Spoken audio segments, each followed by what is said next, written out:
Same old, same old. My name is Gail and I'm from Baldwin, New York. I've had the same hairstyle since about 1969.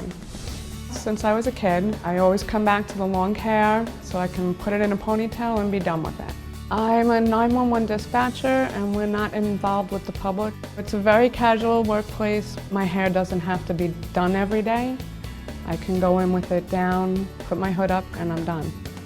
I am very much a creature of habit in my hair, my clothes, my style. If I'm not at work, I'm in jeans and a sweater. My daughter will say, "Mom, you gotta do something different, change it up a little bit, fix your hair." I say, maybe. Maybe I'll do that, but it's always the same. I am now ready to change it, thinking that at 53 years old, I shouldn't have the same hairstyle as my 4-year-old granddaughter.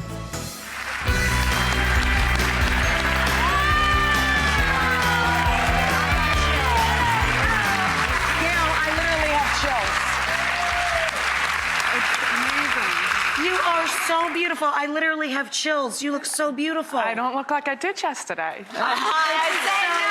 You look amazing. She's great. Do you love this? I feel like a different person. You look so beautiful. I want to thank you.